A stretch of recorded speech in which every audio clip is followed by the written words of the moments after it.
You want some? No, I'll take a sip of yours once It's been fixed up. you've creamed it. Grass-fed, baby. So,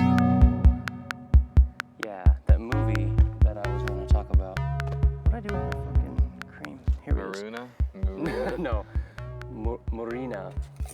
Murina. It's like Mulan, except not. It's Murina.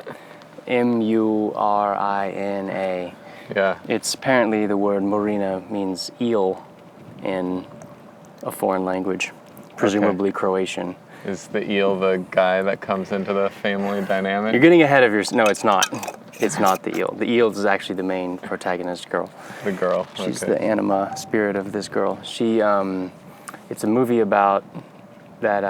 It's a movie about this Croatian girl. This movie is made by a Croatian director, and it's a movie about a girl who lives on a Croatian island with her in a kind of little village with her mom and her dad, and her dad's kind of a narrow-minded, kind of a deadbeat sort of dude, and then his old friend, who's like this really successful rich guy, you know, very handsome, rich, kind of shows up on a super yacht and like is in town negotiating the purchase of land from this guy, and From the deadbeat guy, and he sort of, and then her mom's there, and it's like this family dynamic of, and she's like 17, and it's like this coming of age story where she has to sort of, I don't want to give away too much. People should really watch this movie. It's a great movie. If you're in Chico, it's playing at the pageant. If not, you could probably find it somewhere. Cool. It's a great movie. Just wanted to throw that out there.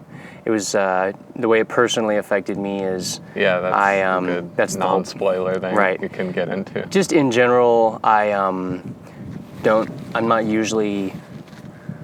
I usually don't care about movies at all. Probably because I don't watch good movies, and I feel like most movies are a waste of time, and I kind of feel like it's just entertainment. But this movie was like, it was like it was an emotionally, it was like an emotionally an experience that you felt like your emotions were like wrung out, squeezed out, massaged, opened up. It was a good, the whole time I felt like I really cared about. Yeah, it was great. It was a great movie. It was, you know that movie that you recommended a while ago, Portrait of a Lady on Fire?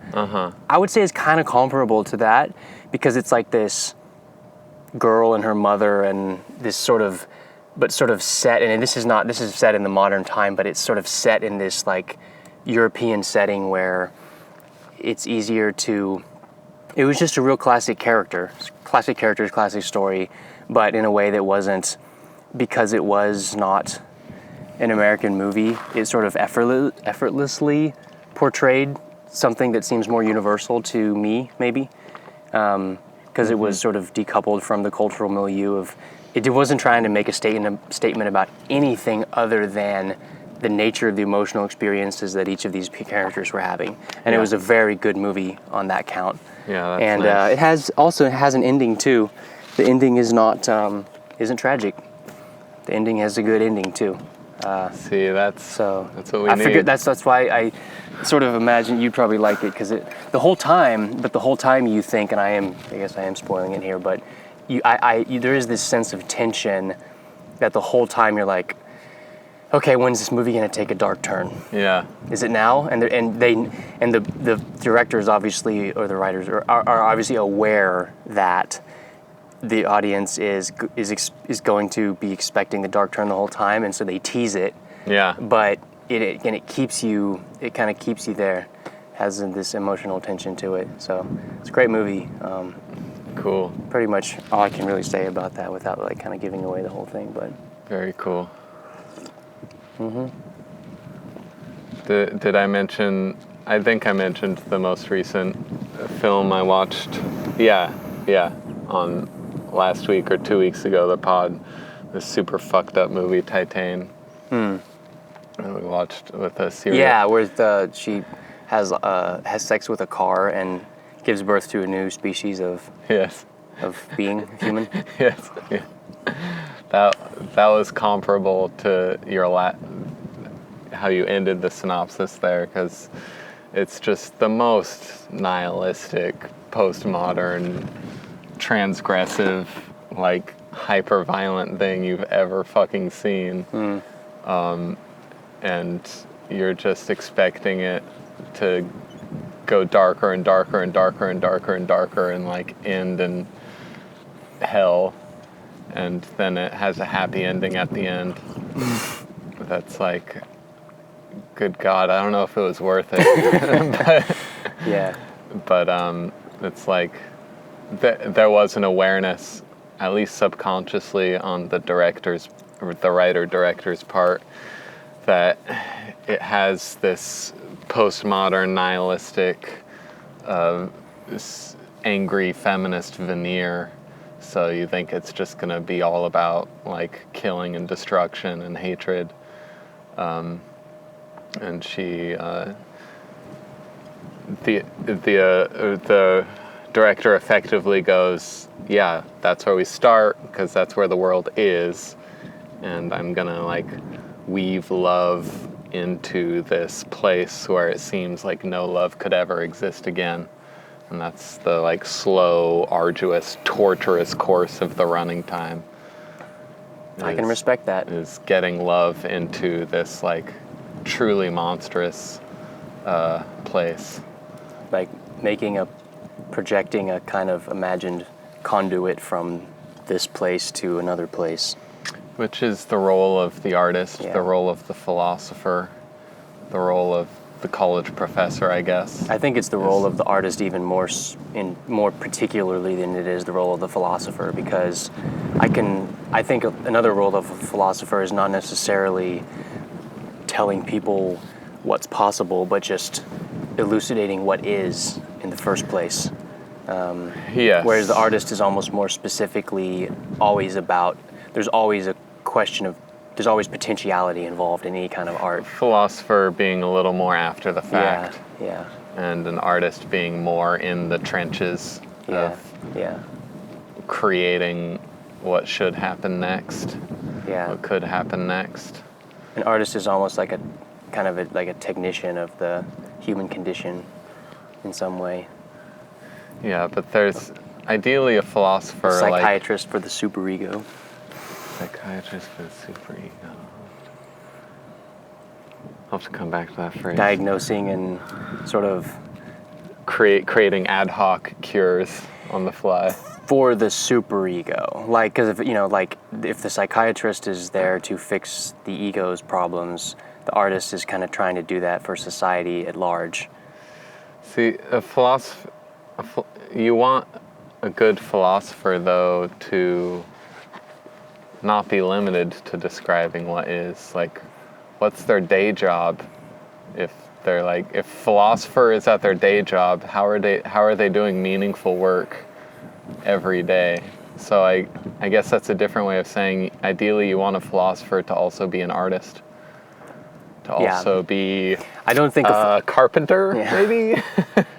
I'm going to shout out to Jesus. I'm turning 33 in a couple months. Okay. Yeah. What makes you bring that up? So you clearly didn't go to Bible school. That's something Jesus-y? This is not. Yeah, it's Jesus-y. It's a Jesus-y year. Yeah, I have no idea.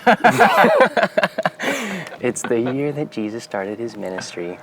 Oh, okay. So, which is like kind of another way of saying, I think what it is it's this like sort of couched way of saying that, like, if you were a young man, and you haven't started a family by now, you better get your act together, son. You know? Sure. Because I don't know, like. When Jesus was 33, it's a weird thing. I think it's like it's just like this. Well, there's a little bit of inflation from here to there. So, the 33, what is that in millennial years, really? Yeah, millennial years are somewhere between dog years and human years. Like 33 for Bible-aged Middle Eastern guy, like maybe that turns out to Yeah. like 40. Back then, man, that was positively geriatric. It's like, well, I got 12 years to live. The average lifespan is 40. Actually, that's misleading, though. That's actually not true. That there's this. It's based on an average when really, if you made it past the crucial, most dangerous youth years, you would just live Exactly. hella long. That like average, normal. when people say that the average lifespan and before the Industrial Revolution was, 40 something, that average is based on, that average takes into account infant mortality. That's right, yeah. If you do not take into account infant mortality, people's lifespans are comparable to what they are now. Yeah. Where There you just weren't very many of us, though. But the rate at which you lived to being an old person, if you made it past childhood, was comparable to what we have now. Which, there's been a bunch of trade-offs there because we sort of have a lifespan. Yeah, I think lifespan in the U.S. is something like 70-something, which is remarkable considering that nearly almost half the population is obese, which is a very serious disease. But it's offset by other things like medical interventions and stuff of that nature. But I think if you had like a kind of lifestyle, the upper limit on what humans could kind of, the average lifespan I think has a lot of room to grow still, because even though the average lifespan of industrialized countries is not as rising as fast and is even stabilized and even gone down in some places compared to what it was throughout the 20th century, I think that the upper limit it's hitting is the lifestyle factors and not really medical technology. Like, I guess what I'm saying is that if you could imagine that rise in lifespan expectancy would continue to increase if we could have a kind of human that simultaneously had the benefit of, you need a triple bypass surgery? Okay, here's your triple bypass surgery. And also, here's your native human lifestyle where you live in a community and have really good low stress levels and good emotional bonds and a diet of food that isn't poisoning you and air that isn't poisoning you and things like that kind of people in the past benefited from, even though they didn't have medical interventions. If you could have both of those things at the same time, if you could have your cake and eat it too, we could be future kind of uber Atlantean beings of perfection, I think. Probably live to be 100 plus, healthy, easy, everyone could. So what do you think, Stuart? About what? I haven't finished the question yet. You're like, what do you think? Take a drag. Now that you've finished telling me what you think. No, This is my interview strategy. After you finish a huge rant, I just ask the guest, but what do you really think? How do you feel about that? See, that would backfire. I would just keep talking. And next thing you know, we'd be talking about ancient Rome, and then I'd probably start talking about cryptocurrency, and then we'd... No, I'm sorry. In Stuart's terms, he hears Alex say something like, "I'm gonna go for 300 if I can." And then how does that filter down to Stuart's actual experience of reality? What do you project? What year are you betting on for me? Well, so I'll have to sort of preface this with the observation that or perhaps even admission that my assessment of reality is pretty subservient to what I hope and want to happen. So I'm not entirely objective, nor do I want to be. You're a romantic. Is that what that is? Yeah, objectivity is overrated when it's in your term. There's no such thing, talking about your personal experience objectively is almost a contradiction in terms, but that's an aside. I think that I don't, so to your question, I'm hesitant to, the main reason I'm hesitant to criticize your aspiration to live to 300 is because you're in good company. Specifically, the good company of the people who called themselves or perhaps were called by others. I think they called themselves the Extropians. Oh God, I hate that. You're like, I don't want to live to 300 anymore. So it's That's not a club I want to be in. well, you're in good company. So Hal Finney. I told you I'm going to connect this to cryptocurrency. Hal Finney, who is the most likely actual candidate for being Satoshi Nakamoto. Okay. He's never admitted it, but I personally, if I had a gun to my head, I'd probably bet on him. Died in 2000, I want to say 14 or something like that, 2015, and he had his body is currently preserved. It's cryopreserved, frozen in liquid nitrogen, and he's gonna rise from the dead someday because that was his whole plan. And a lot of the early technologists, people who ended up kind of the people who were sort of behind like Bitcoin and stuff, literally their motivation was that they wanted to live forever and they wanted to still be able to have money when they resurrected. And so they created. And they saw that inflation would take their money away when they woke up. They wanted, or it was even more in more broader terms than that even. They're very interested in something that was permanent and can survive the future. And so they started thinking of this, how do you do something? How do you create an artifact? Mm-hmm. What kind of monument? And this is reaching back to some of our other pods. But anyways, that was really an aside. We don't need to talk about the Extropians. Google it if you're interested. But I think that's kind of a really, a really ballsy thing to actually want, because it's like death is the great equalizer.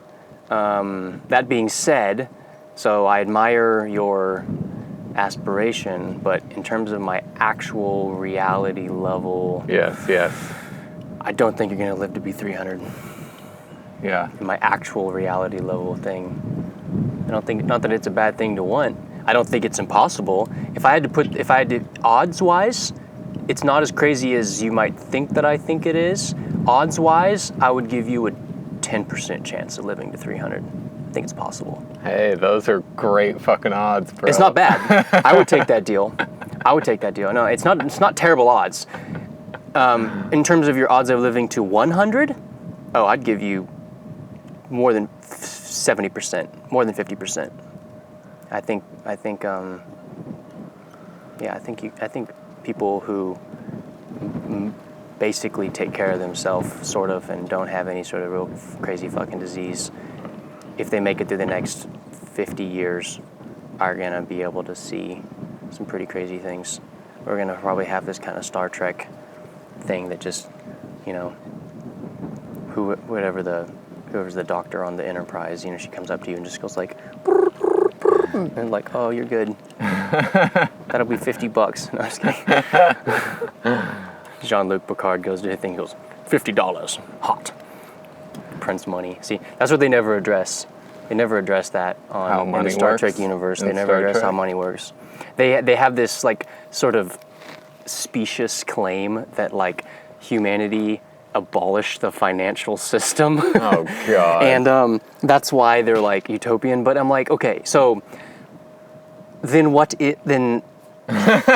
who built the ships, bro? Who built the ships? Like, was it a replicator? Okay, well then who built the replicator? It was an immaculate conception. So I understand. Out of the goodness of Karl Marx's heart. It wasn't Karl Marx.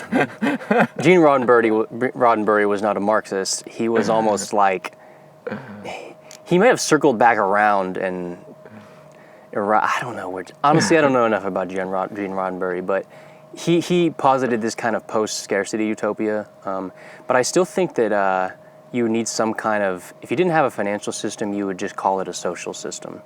A social system and a financial system are not different things. They're the same system. So the only way you wouldn't have a financial system is if you were living in just you and maybe your family or something, living on a rock somewhere. Okay, I don't know if you could call any of what I had in the thread prompts, but that's where I want to go next. Let's do it. But I need you to like pick one or two. They're extended rants that I guess I like. I ranted in a prompty kind of direction, sure. hoping it would strike something when we later were on a podcast. But I really just... I'm going to skip the... Okay. I really would just be driving at like 1 a.m. and have thoughts. I'm going to skip the nuclear weapon in every home rant prompt. Because... I love that one. Maybe we can come back to that at some point. Let's see. A chicken in every pot? A nuclear weapon in every closet. Oh, man. Oh, God. All right. So you were ranting about the government propaganda, public notice electronic signs up and down California's highway system. This month, the drive to Sac means constant bludgeoning messaging about being in a drought and use less water. Like, it's a lot of factors adding up to my negative reaction, but one is this. I don't even believe we're in a serious drought because I'm being shouted at incessantly that we are. It is circumstances and to adjust to... Oh, that's a different one. Okay, so... Yeah, so you're being shouted at by... First, they were telling you to put your seatbelt on. Then they were telling you to get vaccinated. Yeah. Now they're telling you to not use your water to make a fucking... What are we going to do with all the golf courses, though? What am I going to do with the boys? I don't know. Okay. I don't know. That's a good question. Are we in a drought? You know what's weird? Growing up in California, have we not been... We've been in a drought since I was in 8th grade. That's what I'm saying. That's what I'm saying. The definition is completely gone for me. I'm not saying we're not in a drought, but we know, okay? Like, why are you talking about this now? I don't know. Well, yeah. It strikes so many chords of indignance for me of like, oh, there's a water problem? Okay, let's keep funneling all of the state's fresh water into the desert of Los Angeles and just dumping it out on the sand. Yeah. That's how we solve California's water drought. This is the NorCal, SoCal politics thing. Yeah, I think it's great that we fight over water. It's such honest politics. It's like true politics, you know? I have a lot of, I have a lot of respect for true politics, where people are fighting about something real like water that actually affects, because it's a legitimate thing. Farmers want to, grow, they want to use water to have their almonds, and people in LA are like, need water to live. Yeah. Because they live in a desert. Yeah. So it's not really their fault that someone who built in Los Angeles in a desert. It's not really anyone's fault, but there's a city there now, and they're there, and I don't think anyone supports nuking Los Angeles. That'd be a real loss of... I guess the only like strong point, my like indignance at having the land's water taken away to be dumped on a open desert, aside from the open insanity of that, like it's not insane. It's completely rational to protect the lives of people and like nurture the lives of people. But maybe the only place my like anger can stick to a logical argument is, there's something askew with our like terms of reality in this situation. Like ideally some like more accurate articulation of the actual costs of things would price the water better, that LA would be forced to be more actively to look for more and more and more sustainable situations instead of kicking the can down the road policies. Yeah. Like, how much does that water actually cost? How much does it actually cost to save one desert by creating 2 more deserts? Well, in terms of actual reality... Or will it be a whole like trade-off? Will in time like this be the desert and that be the lush tree zone? Will it like... will we terraform it in opposite by doing this water thing? In terms of geological time, the surface of the Earth just plays musical chairs with what kind of biome it is. But like the Sahara Desert a few thousand years ago used to be kind of a pretty lush grassland savanna. Now it's a desert. The American West used to be a pretty wet place too. There used to be a big, giant sort of lake ecosystem, and then there's like really small remnants of that lake that are remaining. For example, Mono Lake, Salt Lake, some other places. But yeah, there's been pretty crazy climatic shifts throughout geological time. In terms of what's happening now with water use in California, I agree with you that So I do think we're in a drought. I do think it's good to save water. I do think it would be good to not fuck up the aquifer. But I think realistically, the only way we're not going to do that is it's actually the problem is the root issue is energy, not water conservation. If you could have, because really what's needed is desalination. Yeah. And to do that, if you had cheap enough energy, you could desalinate water. So it's too expensive at the moment. Yeah, it's too expensive. To desalinate. And there's a lot of, like, Los Angeles is actually the perfect candidate for desalination because they have super high solar resources and very low water resources, and they're right by the ocean. So they're the ideal candidate. So if there was political will to actually solve the problem, To have like solar fields. Mm-hmm. Well, yeah. That's my libertarian butting in right there. As soon as you say if there was political will to make something happen, how about just getting the politicians out of the fucking way so capitalistic will... Well, that's the form that this political will would take, of course. But when I say political will, I mean removal of prohibitions. I'm not under any illusions that the government's going to do it. The most I can really ask for the government is to just stopping other people from doing it. I guess that's implied in my idea of political will. Yeah. Political non-interference, maybe. Will is almost too generous of a word. Yeah. Political, yeah. Or maybe just, how about not political at all? Let's scrub that whole phrase from our vocabulary of how we solve problems. Thank you. Yeah. Ronald Reagan. Politics is not the solution. No, what does he say? He goes, I wasn't even born, but somehow this is like in my brain, probably because I grew up watching like Fox News or something. Yeah. Government is not the solution. Government is the problem. And everyone's like, and then they're, Ronald Reagan. And then he's like, he did some good things. He did some really bad things. Ronald Reagan, That's my impression without knowing anything. Yeah. I have gathered that much about the myth of him that did some good things, did some batshit crazy things. Ronald Reagan, he was a real, he was a drug warrior, and so was his first lady. And that's some like serious cultural scars. Some very dark things have resulted. Yes. Very, very dark things in the world have come about because of his basic disrespect for people's bodily autonomy. So he doesn't deserve a pass for that. He had some good economic policies. And if you could just have a more rigorous statement of where politics was allowed to go, then Reagan could be the drug warrior self all he wanted and the president of America and still not be able to like violate certain rights. Yeah, I don't care. He can have whatever opinion he wants. If we had some better constitution there at the bottom layer. The bottom layer is always the social layer. The bottom layer is always the social layer. Yeah. What is that even fucking... You're saying politics is downstream from culture? Is that what you're saying? Yeah. Because that's not the bottom layer of a soul, though. It's the bottom layer of multi-human reality. And, well, in that sense, the population went through a very dark period of being afraid of mental expansion. It did, yeah. And a dose of xenophobia in there, too. Yeah. To help make a drug war thing. It wasn't just Reagan, it was everyone who went along with it.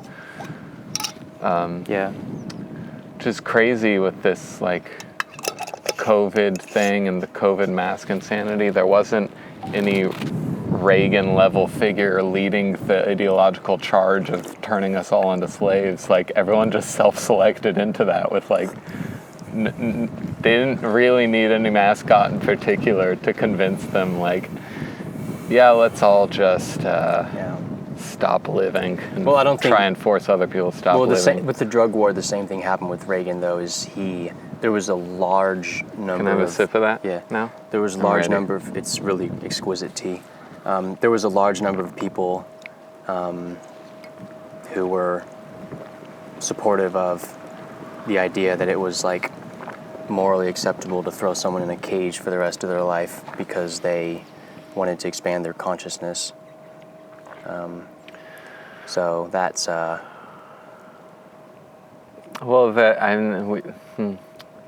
the COVID example that you have the same It's the same impulse happening. Yes. Still. It's just, my point is that there's the population, culture is still the main.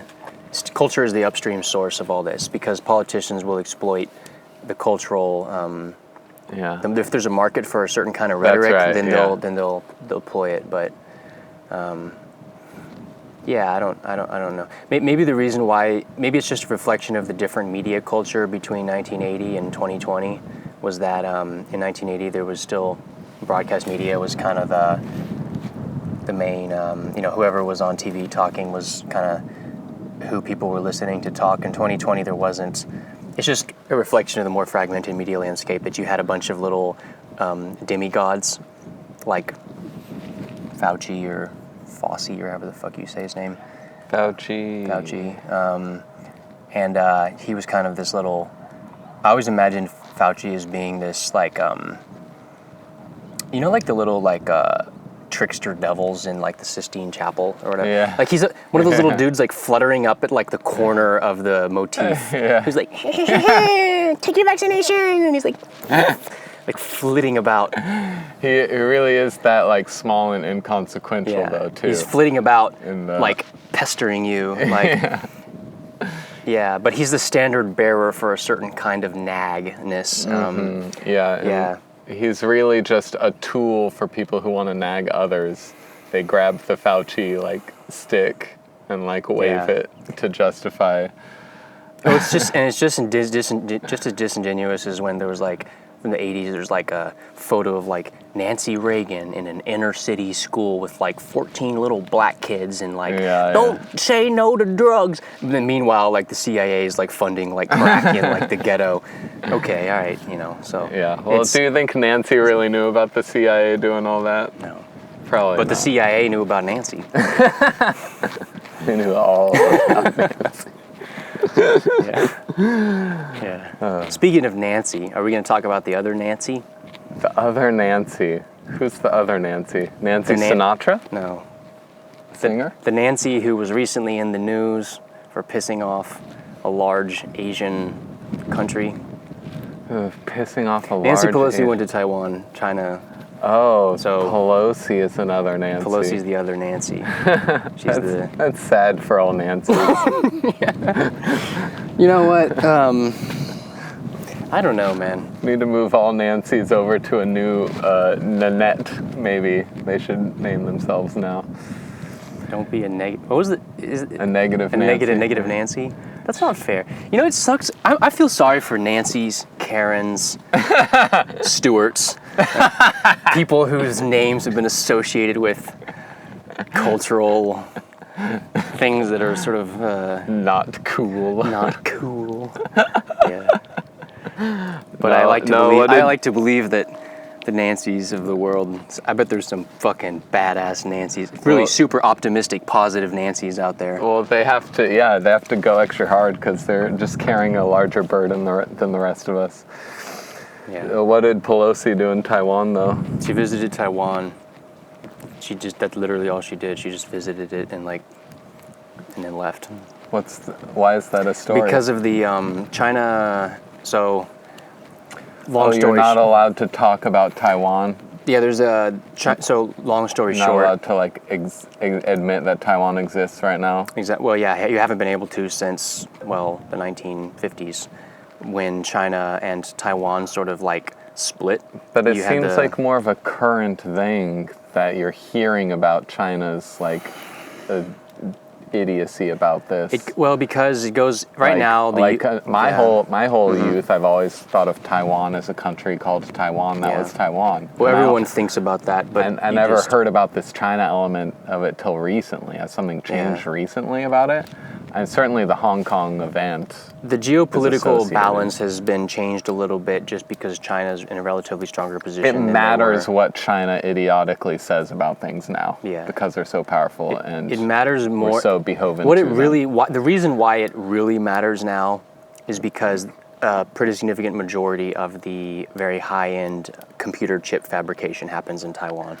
Yeah, And the reason is we're so, like sucking up computer chips way faster. Yeah, computer chips are going to be a kind of strategic thing in the future, and they kind of already are. So I don't know. Don't you feel like they're just responding to that in every country by building all the factories they can, and the chip thing will be solved in 10 years? It will be in 10 years, yeah. Actually, the U.S. just passed a big piece of legislation to subsidize chip manufacturing in America, which was, I think, a really good idea, actually. It's one of the few bright spots of legislation that actually happened recently. I hate that so much. Why? Just there's things I hate in this world, and a government subsidy being viewed as something helping the state of things when all it is like a corrupt fucking rat with his foot on humanity's back, taking his foot off a little in one area and going, aren't you glad that America can make chips easier now? It's war by other means. That's what it is. But my emotional outbursts aside, that is very good to hear that America is gonna be getting some chip shit happening here. I also hope that, because you can't fucking buy a PlayStation 5 right now. You realize the PS5 has been on the market? I did not know that. For 2 years. And it's still as hard to get and in high demand as like the first month of its release. I am not in the gamer-verse. I did not know there was a PlayStation 5. The last PS I was aware of was the PS3. The chip thing is like making a very strange, never before seen event in video gaming history, where it's still the most successful system, but you can't get it, and you've never not been able to get a fucking system before. Yeah. But it's really just a surface symptom of gaming is probably where it should always have been. Which is on the PC now, and so just doesn't even matter to solve the problem of like not enough PlayStations, because no one really cares enough who plays video games. It's all just with computers they build themselves now. But I'm not like. You should build a computer. You'd probably have fun. I haven't gotten there yet personally. Yeah, I think it would be fun. It's a lot easier than you think it is. Okay, what else? Is that our segue into talking about John Carmack? Can we? Should we? Yeah. He's really inspiring. John Carmack, the dude who made Dune. Sorry. Doom. You talk about Dune so much, I always say Dune when I mean Doom. The video game, Doom, and Quake. He's legendary programmer, video games. Isn't he like self-proclaimed autist or something? Isn't he like he's a very computer programmer kind of mind? I don't know if there's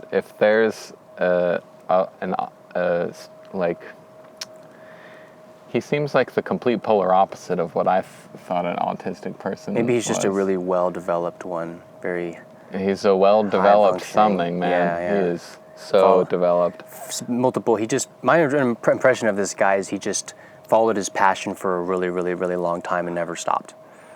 Well, there's this fantastic like mix of supposedly opposing traits of like the most nerdy person and the most well-adjusted person. That's rare. Both in one person named John Carmack. It's amazing. Yeah. And like rebuilding like sports cars and doing manly stuff and also in shape and also like the biggest nerd of all time, and I guess he's a Renaissance man. Or the predecessor to the new Renaissance man, because there's got to be some like art and poetry in there, or you don't get to earn the term. The new Renaissance man. The new Renaissance man is like John Carmack, like fit and happy, and also like stable and raising of a family, but also an inventor and an innovator, that like Leonardo da Vinci thing. But the new Renaissance man past that, like, yeah, you gotta just like sit and make a painting sometimes too. Get in touch with What are you getting in touch with when you're doing that you can't get with like programming and stuff? Well, you're integrating the feminine aspect. Yeah. You're trying to. You're sort of. Yeah, you're taking some time into kind of just you're making yourself less of a brute, less of a. I see it as a kind of mindfulness too. Mm-hmm. You really to make a piece of art for aesthetic purposes, really have to be like right there. The painting is the metaphor. You really have to be right there with it, reacting to it, like clay on a pottery wheel. Damn it. The fucking wind. And I successfully did it at the start of this spliff, but now the wind is even stronger. It's the level 2 of lighting a spliff.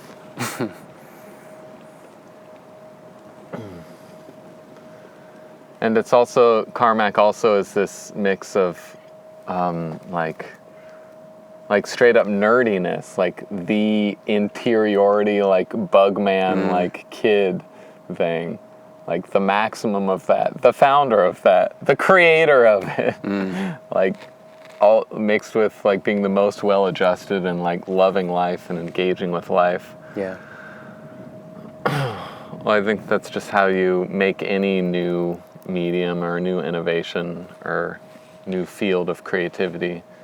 You gotta love the life and love engaging with it. You know, it's funny. I know a guy who took the opposite progression than what is normally, I guess. It's more common, I think. What happens is like there's people who grow up nerdy.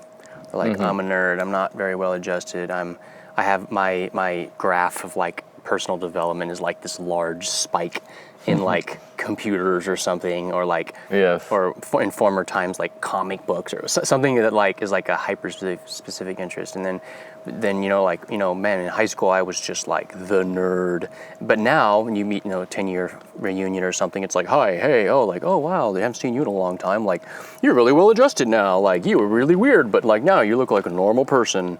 That whole the whole 90s trope of like, be nice to the nerds, you're going to be working for them, that whole thing. So you knew someone who was the opposite. Did the opposite. Where they started off as like this, not a nerd. Someone who was very just like nerdy shit is gay kind of thing. Yeah. Just like what is that kind of just like, just really not gonna just into just like man stuff, and also not into like not super interested in bullshit kind of person. But then started making money, became a dad, became kind of just like more, just less of a dude in his 20s trying to like posture, just more of a guy who's like, okay, what do I actually want? Oh, I really, really, really love drawing. And then became a huge drawing nerd. And so I was like, I think things can... cool. I think it can go either way. Like you can start off with like the hyper specific skill set, and then you can grow into maturity, or you can just start off with like, oh man, I gotta be mature and proper and everything. But then you find there's this emptiness that you still end up filling. If you're gonna complete the integration, you fill it with... You have to find some kind of little internal interiority, passion thing. Complete the integration. So those are the two extremes of that thing. Maybe people can do it in tandem, and you can start, I don't know. I was probably the former. I started off pretty nerdy and then became rounded out as I got older. I've been trying to do it in tandem this whole time. Yeah. It's been this like very slow. It's been this very slow, patient, single plodding bloom, like very measured, year by year by year, expanding in these very measured steps, because like having a sense of generalism has seemed so important to me at every step of the way. You're a generalist, that's true.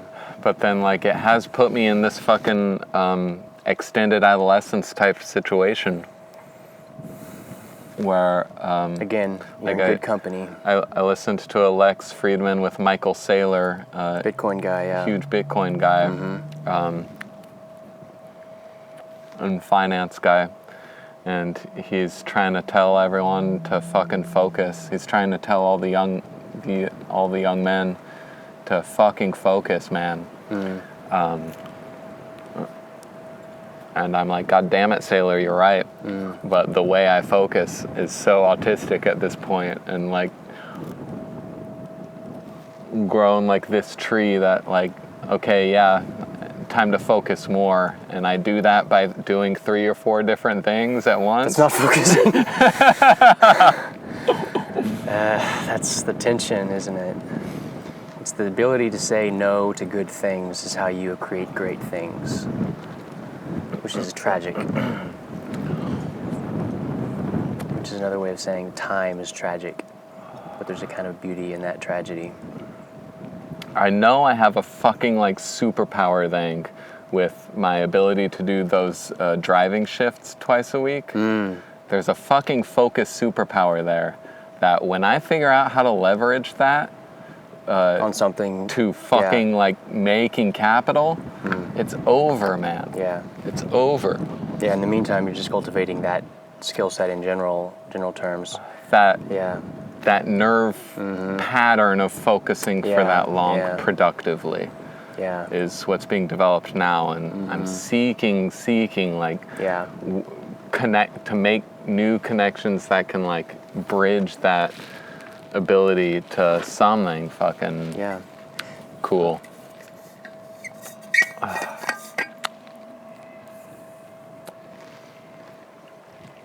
But in the meantime, making this podcast is fucking cool. I love doing this. I feel like this doesn't require any focus whatsoever for me. I have to focus. Yeah, you do a lot more work because you're the actual producer. Yeah, I have to. I just show up and talk. Yeah, I'll have to give you shit to do. I don't know, man. That's not the deal. I can't handle any more shit. There will be crossover somehow. It'll all cross over. Oh yeah.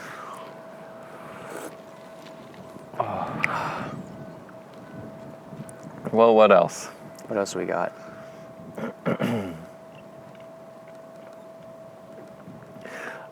Okay, yeah, you're saying like focus, like that's like you gotta say no to good things. Well, I'm riffing on this Steve Jobs bullshit. And I like am like, no, I'll figure out a way to say yes to all the things by creating like a brand new context where like it makes all of them exist to make a pyramid at the top of which is the thing I'm focusing on. But like I need the video games over here to keep that thing at the pyramid. I need the podcast over there to keep that focus at the top of the pyramid, and I think you and I are a social life here. Yeah, I think you and I are actually very much.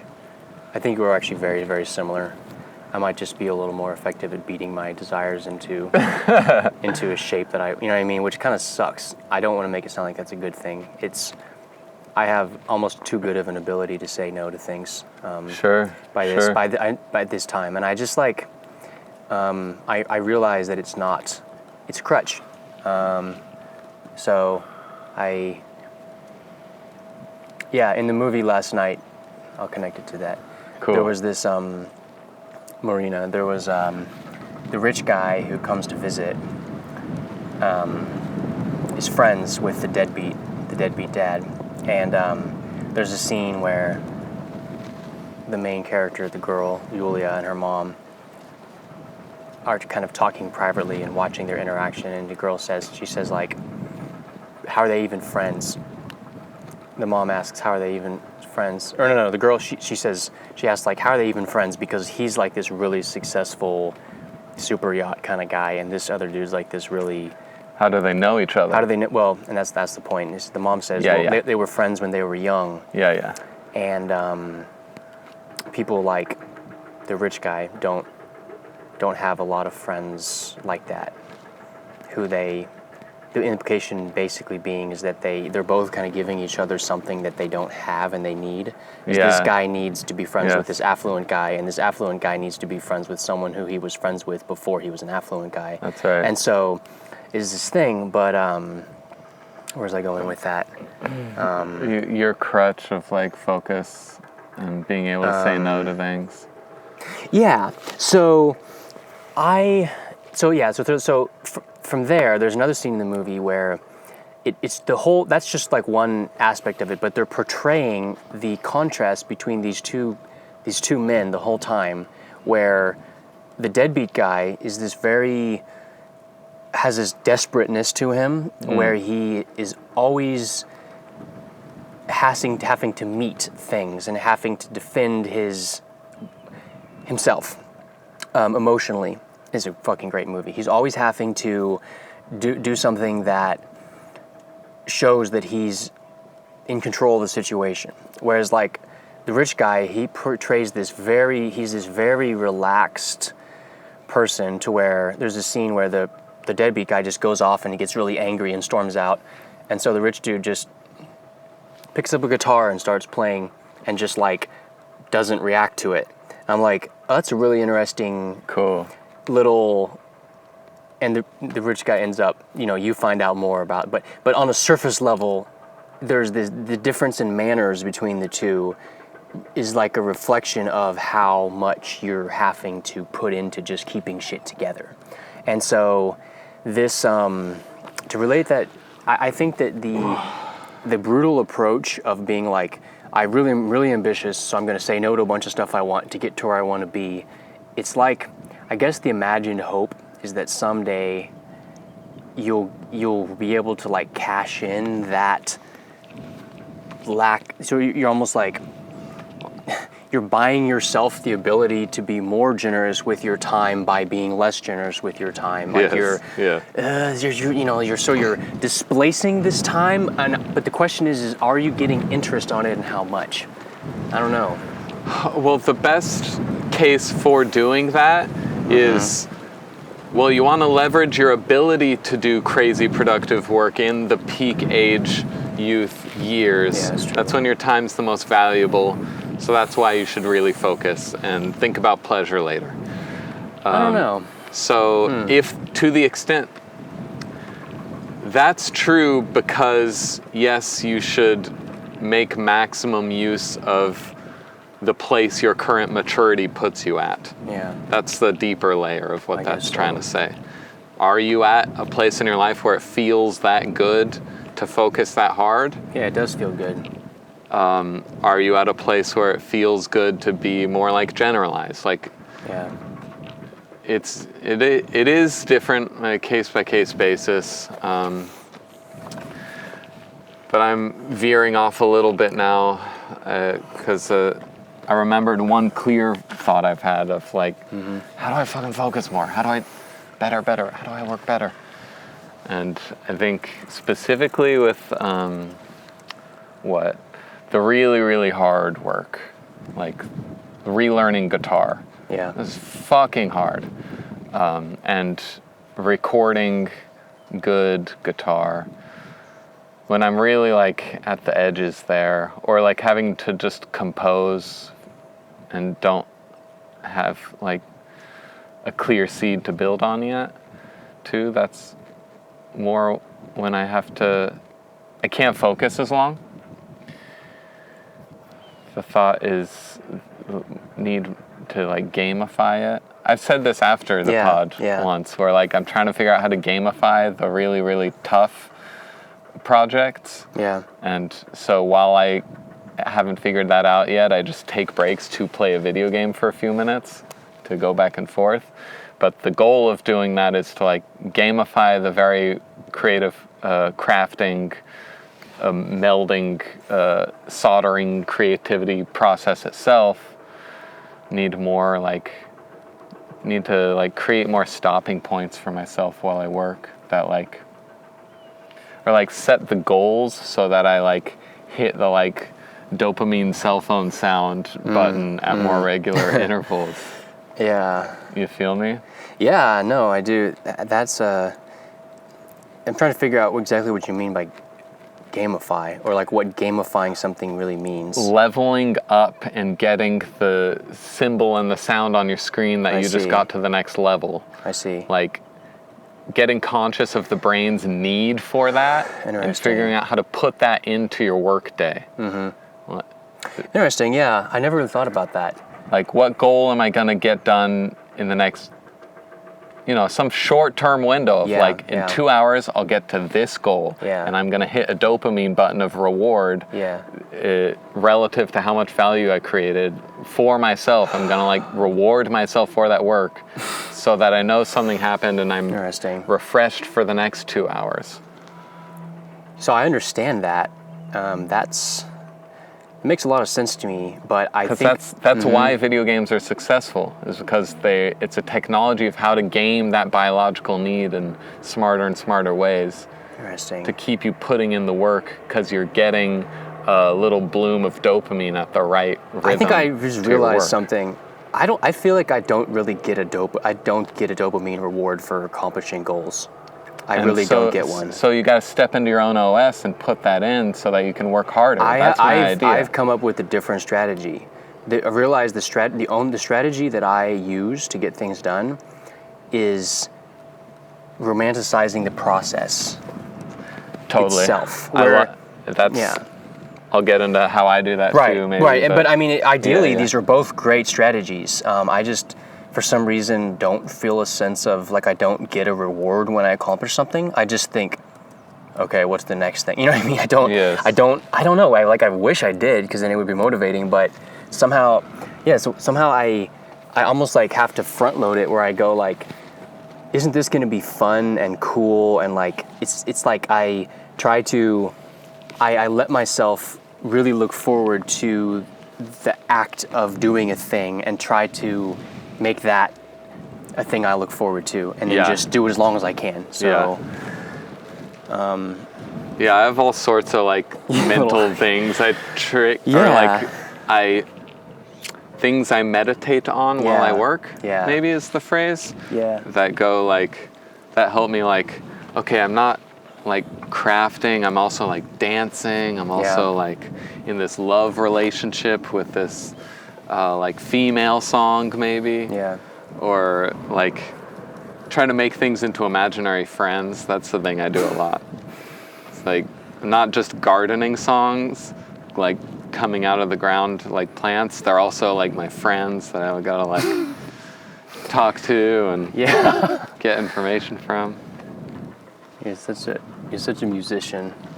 You're the prototypical dreamer, dreaming and things, and that's funny. It's a way to think things through, and specifically an artist attracts himself to ways of thinking that make as many extra flowers along the road of thought as possible. Does that make sense? You're the Johnny Appleseed of creativity. You wanna figure out routes of creativity that by the time you finish that song at the end of your route, you've also eaten every other part of the cow. You know what I mean? You made 3 poems. You put out a new piece of clothing. You made 5 podcasts. Yeah. You know what I mean? Yeah. And so I started out on thinking that something about a more animated, imaginative, character-filled imagination somehow helps with that. Yeah. I feel like the key to getting exponential growth is to parallelize your work somehow. Parallelize your work. In a way that you can be doing, basically, or not put another way, you can double dip somehow. Getting better at writing and getting better at promoting yourself at the same time. Getting better at marketing and getting better at making websites at the same time. Yes. Getting better at business stuff and creative stuff.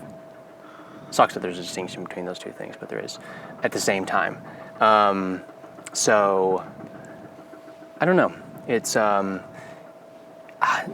So I guess that whole idea of like all these little characters, they're kind of these little sub-selves that are independently interested in doing different things, maybe, and in conflict with each other, but they don't have to be in conflict with each other if you found a way to sort of like give them all, or at least more when one of them what they wanted at the same time. A narrative that unifies the cast. Yeah, something that like the most of your, like your, that you can be like really genuinely excited about. That's what, it's like, why are video games so addicting to teenage boys in particular?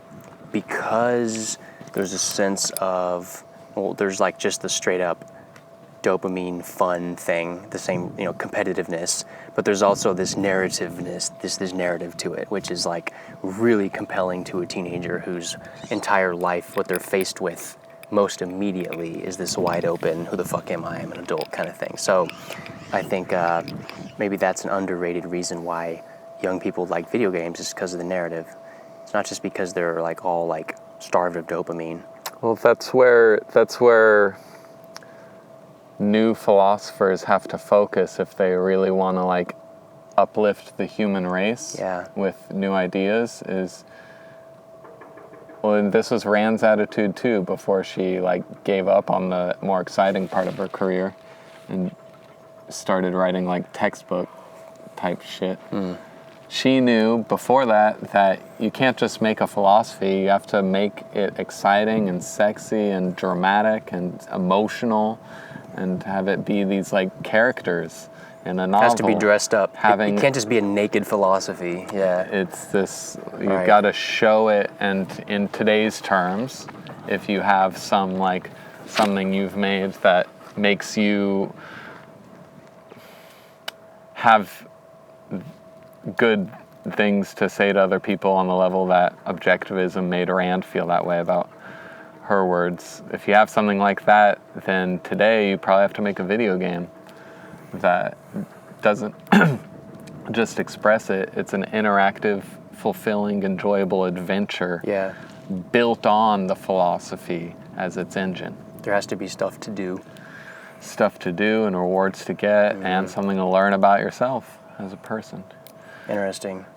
And theoretically, that'd make the best video game on a best-selling sense too. The way like Harry Potter was like the best-selling book because it was like helping reveal some crucial narrative that is helpful for young folks to focus on. Now I'm kind of thinking about, I'm connecting this idea to social platforms, because there really is this, like what you're saying about how there has to be a kind of activity for people to actually do. If you think about current social media, in the early days, there was actually much more things to do than there is now.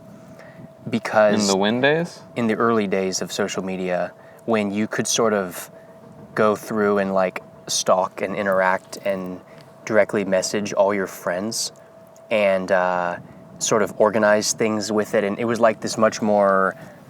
I still don't think it was anywhere near where it could be, but it was like nowadays what you have is you pretty much only have. There's only two modes. There's only really two things to do on all social media, and that's either self-promotion or consumption. Yeah. Those are the only two things there is to do. Like even liking and clicking, and it's like you can just react to things, but really that's all just a number that gets aggregated into these two big buckets. You have the producers and the consumers. So it's this really optimized pipeline between those two groups of people, but there isn't really a very diverse ecology of people who have different roles that have different goals and different incentives. So Reddit is a little better in that regard because there's people who are trying to be moderators. There's people who are trying to do research. There's people who are just there to just fuck around. There's people that are trolls. There's people that are doing research for the company that they work for to try to figure out people to sell to. There's people doing all this guerrilla stuff. It's a little better. It's a little better, but it's still ultimately very low bandwidth, and there isn't any sort of like explicit narrative framework to help people even have stuff to do. So it'd be cool to have a rich. There's this underground laboratory though of bubbling, like all sorts of new ideas being tried out. Yeah, there is. Specifically in the crypto space. Because there's, in the crypto space, or let's say Web3 space, there's more... They're like trying out all these new weird kinds of games with each other. Because there's more concreteness to the data. So it's more permanent, and it's more, you can build more legitimate incentives on top of data that isn't ephemeral and infinitely reproducible. Okay, sorry, I have to butt in now. Yeah. I don't know where this rant is going to go, but I need it. Yeah. Video games like help me think. Mm-hmm. And there's something about maybe like my 16 or adolescent self that is like better at tackling things maybe than I am. Maybe that's a hint there. But like it helps me think, or it helps me stop thinking about the project so I can come back to the project refreshed. Also that. But like I think if that's true, then like an active way to think of those things is to like choose the video game you're playing suited to the project you're working on. And so in that sense, like I feel like I need to like play some Minecraft right now and just like as some kind of back to basic OS code. And it's just a pure imagination sandbox. And with that kind of off playful adolescent mindset, if I was playing Minecraft instead of some super narrative heavy game right now, I'd be able to like mental like therapist myself, I think, and be like, what do you feel like doing, Alex? What do you feel like making today? And as some like hypnotist kind of prompt, like, I feel like making a sandcastle. Yeah. And then Minecraft is the game that lets you just feel like, build a sandcastle. Man, I want to make a sandcastle. I loved making sandcastles back in the day at the beach. It was so great. I think we should bring back castles, period. Just castles in general. Yeah. What magnificent architecture. Oh, yeah. Like, castles partake in it. It doesn't have to be a castle, but castles have something that other buildings just don't. Like a large stone. Monolithic large, stone thing. like, you build it, sure, but then centuries later, it becomes its own, like, mountain. It becomes its own natural feature. That's how, like, long-term you built it. Interesting. Like, long growth fucking trees and stuff have built themselves into a thing man-made. Like, let's get some more of those. Let's bring those back. It'd be pretty cool to have a new construction to build yourself a home that was built in the style of like ancient stone and wood construction. As big as fucking possible, as well built as possible. Right. I wonder if you could like turn Monkey Face into a castle. Oh yeah, no problem. I'm sure. Just apply for the permit, and no one would have any problem with that. I think what it is just no one thought to ask before. Here you go. Yeah. So I've thought about this before. When I was on that backpacking trip a couple months ago, I was looking at these, like, this was down near Bishop. It was in the Sierras. There was like all these spires. There's these rocky spires that were just like jutting out of remote mountain ranges. And I was kind of thinking about it. I'm like, throughout the world, how many remote mountain areas are there? How many just like really ideal locations for like a wizard tower would there really be in the world? There's thousands of ideal candidates. And people have figured this out in places like where they've built like monasteries that are like, or like little meditation places, or like the structures that are just like on a spire somewhere where you can like live in isolation, and so there's something really cool about that. If you had like a rocky spire out in the middle of nowhere that had like a helipad and a little self-contained area, that would be I feel like that'd be a really compelling piece of architecture. It was only accessible by helicopter. And I think of it in terms of what kind of art you'd be able to make there. Yeah, exactly. Like different headspaces create different experiences, and you catch different ideas. Yeah. Yeah. like a billionaire's lair, sort of. Yeah, well, Like, this is why yeah. we need as many of us and our friends to get to billionaire status as possible. Yeah, I think there should be more billionaires in the world. As many as possible. As many as possible. Please. Yeah. Yeah. Yeah. But, yeah, you have to accurately know what money is to allow for Well, I feel like happen. when people say that they don't want there to be billionaires in the world, I wonder, like, have you really thought that through? Like, do you think that there being less billionaires would make people have a better standard of living? They don't. I don't know. No, I just wonder about that. Like, what's the argument there? The argument is that money is a limited resource and it's impossible to create money. To make money is impossible. You can only take money from others. Well, it's confusing money and wealth. Yeah, there's people's standard of living can all go up at the same time, and there's no contradiction there between money being a scarce resource. Wealth is made, yeah, which is a different way of saying wealth is infinite, right. And any like plumber or any fucking like blue collar basic guy who's not very smart can do the infinite like generative thing of making more wealth. Right. Everyone can do that, and so like. But when you say there shouldn't be billionaires, you're saying that wealth isn't created. There's only a limited supply, like Earth's natural resources. Yeah. Money, wealth is the same, and if you have a lot of it, you've taken it from someone weaker than you. Well, this is the Star Trek post-scarcity thing, where you sort of imagine a world where technological progress has gotten to a point where it's possible, for instance, to make it more concrete. Let's say that like there's a new technology where a nanobot can just be programmed to assemble any object that you can design. So there's an open source. I guess there's an AI. I got something. Yeah. There's an AI symbiosis of a species with an AI where the nanobot is personally invested in finding a human who doesn't have its 3D printing and anything it needs abilities.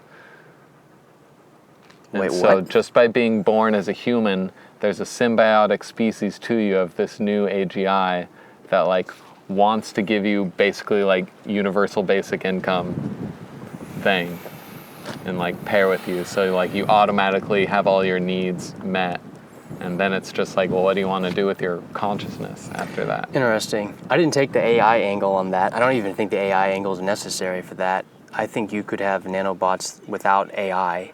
You could have advanced manufacturing processes. Yeah, but who makes the manufacturing? Who makes the nanobots? So but let's say that it was possible. So right now there's prefab houses.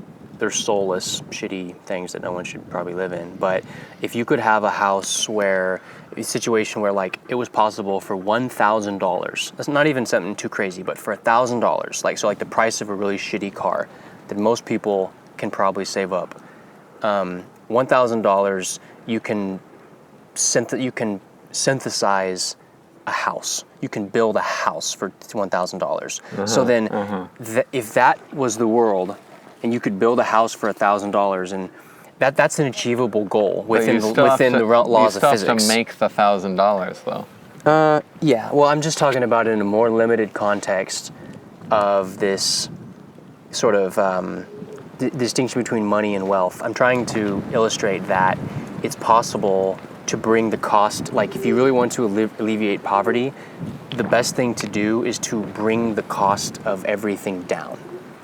And the only way you can bring the cost of everything down is by increasing the efficiency and the amount of energy that's being put into the system. Yeah. So it all comes down to the ability for people to develop and deploy really powerful technologies while trying to navigate around our extremely dysfunctional social and political system. Or I should say political system. I don't think our social system's that dysfunctional, but our political system sure is. So it's this thing of like, do we get to build can we just build the proverbial desalination plant in every aspect? Or do we have to wait until there's this narrow little window of opportunity for people who are trying to actually make things better to get away with it.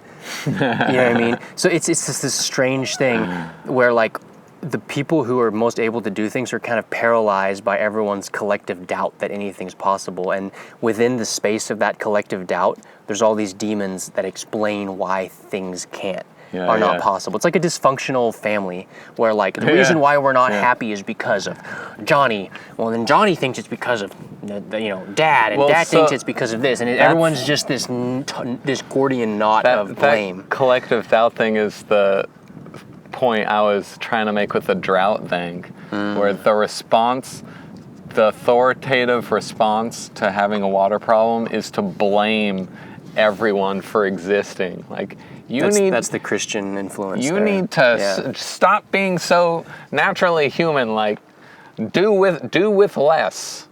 Why? Like you're a bad, wasteful kid. That's why California's in a drought. Yeah. Well, and there's also, I think, a sort of unrecognized psychological. There's the ever-present loneliness and lack of identity and lack of community. So when people see something like a sign that goes, "Everyone pitch in, save water," and maybe they know deep down that it's a symbolic gesture, that it's going to be a, no pun intended, drop in the bucket of efforts to conserve water. When they see something like that, though, they still might be like, well, even though it's a symbolic action, it still gives me a sense that we're all working together on something, and that's what I need psychologically, because I'm not together with people, and so I'm going to just accept this little balm of my identity of going like, and there's, that is a good human impulse to sort of rally in times of... This version of it has guilt at its base, though. Well, I'm just explaining, I think, why that kind of messaging... If you give a lot of... That is important. Lonely people need symbolic reasons to think of themselves as having any affinity with other people, and so it's this it's negative to the extent that it makes people think that that's an actual solution, but I don't know. What the hell do I know about fucking drought shit? I really don't. I don't know much about it at all, to be honest, which is why I'm taking this whole psychological analyzing angle on it, because I don't know the actual numbers, the actual facts, but I don't know. Same. But I also have a pretty clear sense that as soon as things got better water-wise, the government would change the definition of a drought to keep us in a drought still. Well, it's just another way. That's a way of... The point is that the need to be... need to have there to be a public a commonly accepted social consensus, a public explanation about why we're bad would still need. There'd be a new reason why why we need to like tighten our belts and like feel like guilty and just push onward kind of feeling to it. Until the culture grows out of that, it's gonna come up with reasons to subscribe to that. Right. Yeah. Sort of psychopolitics as a kind of, well, this is very Frank Herbert. Our superego needs a therapist. Yeah, this is the therapy session called the internet for our superego. So I guess it's going. We can say that. It's ongoing. We're really racking up a big bill here.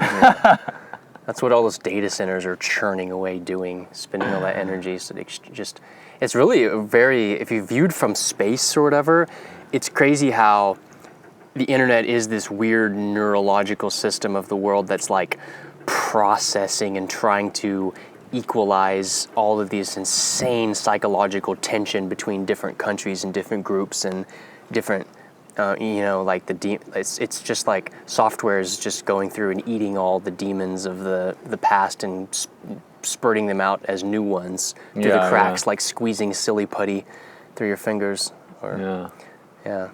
So we'll see where it goes from here.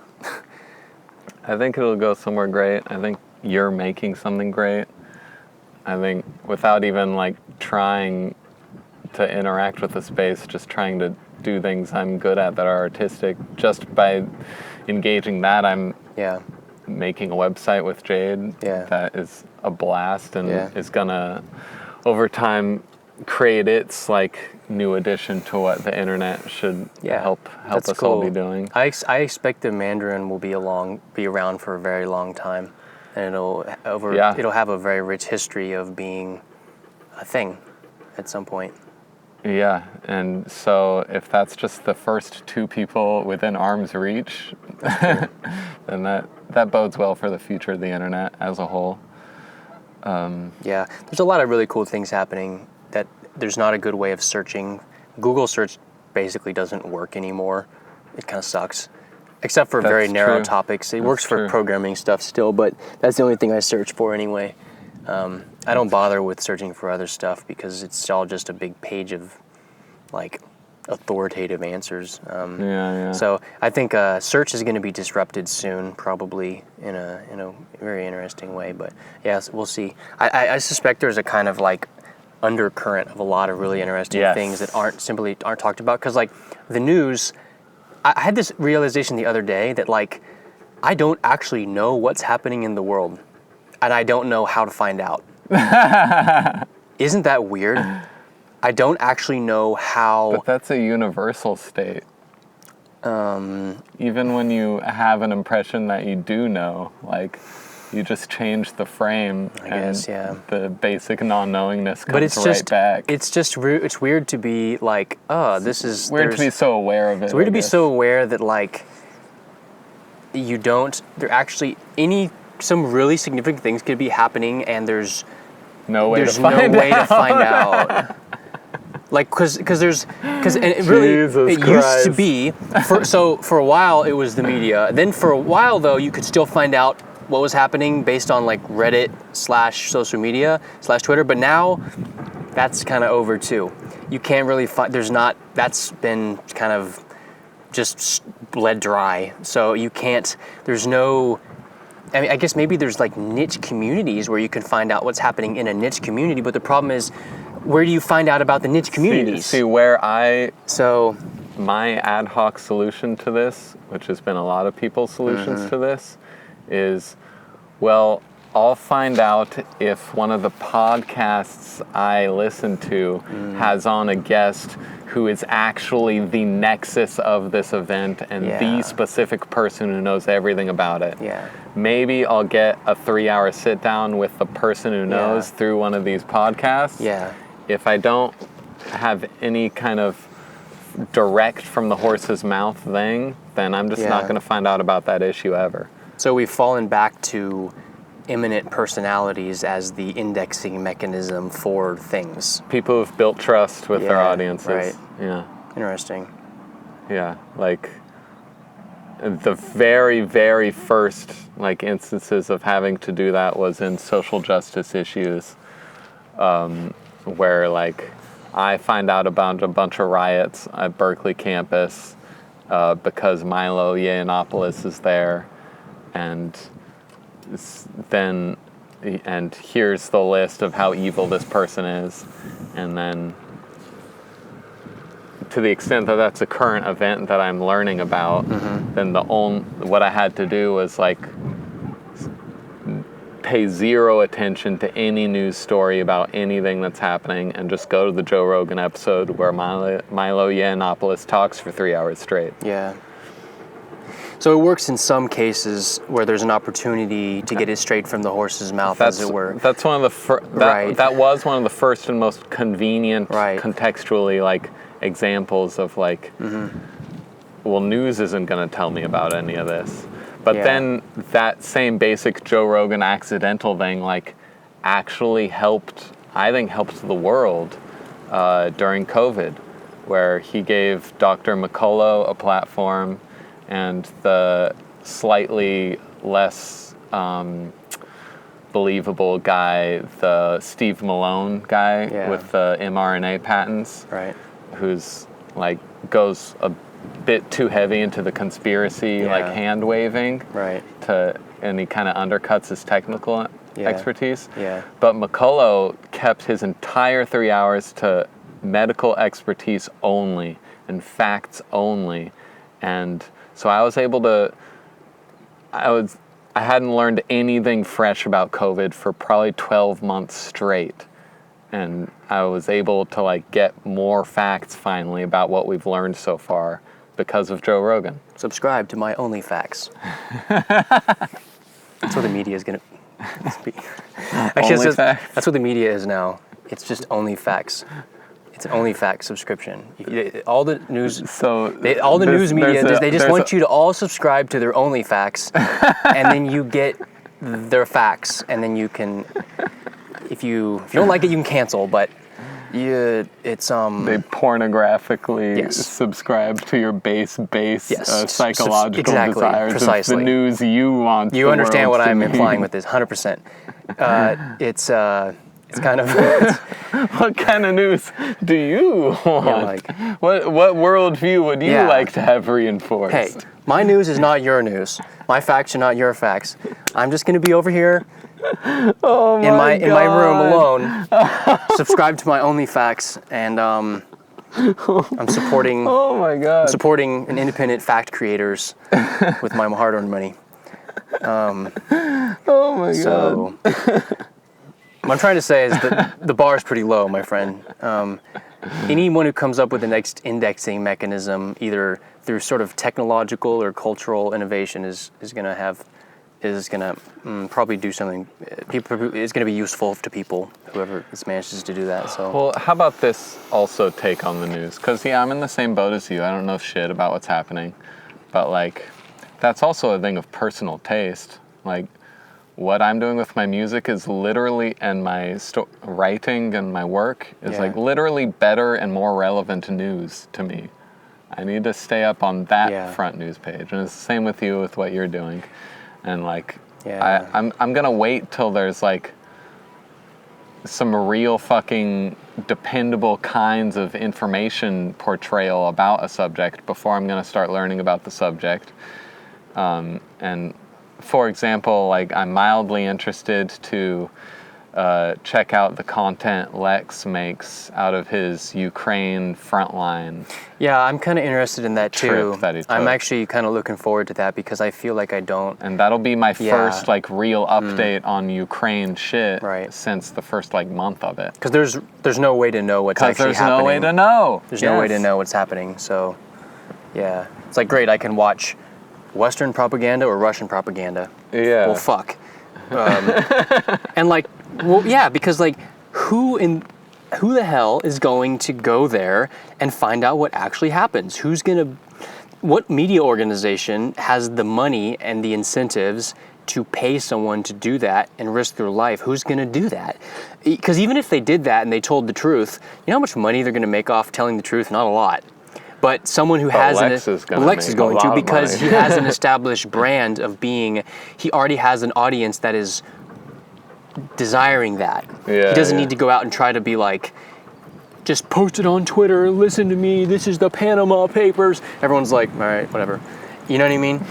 Like every time there was a point in the world. People aren't like emotionally invested in the Panama Papers next tweet. Before like, so in the early 2000s and before let's say about 2013, 2014, whenever there was like, a big leak and there was a thing that happened, people were like, oh wow, this is revealed. Now everyone's like, I don't like, just, okay, that's just one more thing I'm going to scroll past because I don't know what's real anymore. So so it's just, and I even if I just don't care and it seems like no one else cares, so why am I going to be the only one that cares? Yeah, it's just this very like, all right, Rome's burning. You know? So it's this kind of like feeling that, but of course that is now setting the stage for there to be opportunity for people who are like very carefully connecting, making this little web of strongly defined and cited information about this new kind of reality. Yes. Because really saving their work in really rigorous ways. And making sure that there's this strong kind of traceable dependencies between what's real and so therefore. And that's the indexing mechanism. So we'll find out. It'd be weird to live again someday. To once again live in let's say, a strongly indexed culture, to where if I, for example, like wanted to know what was happening in the world. or like if I wanted to come to terms with someone I disagreed with, we could do that and then proceed. Like, wouldn't that be weird to be able to do that again? That's crazy. I feel like at some point it'll circle back, because it's a function of the media ecosystem, so, which is kind of a weird, unstable function of technology. I don't think there's a really clear trend line with that, because... I wonder if there's an underground upsurge of Scrabble playing lately, because that's one of the... Wait, what? That's one of the last places where you can objectively settle a dispute with someone else, because you have the dictionary next to you while you play Scrabble. We just crave institutional authority, so we're like, let's play Scrabble, and one of us is going to be wrong, and one of us is going to be right. Is there an underground Scrabble movement that the news has not been telling us about? Yeah. I don't know, man. Well, okay. you want to call it? Yeah. All right. Let's do it.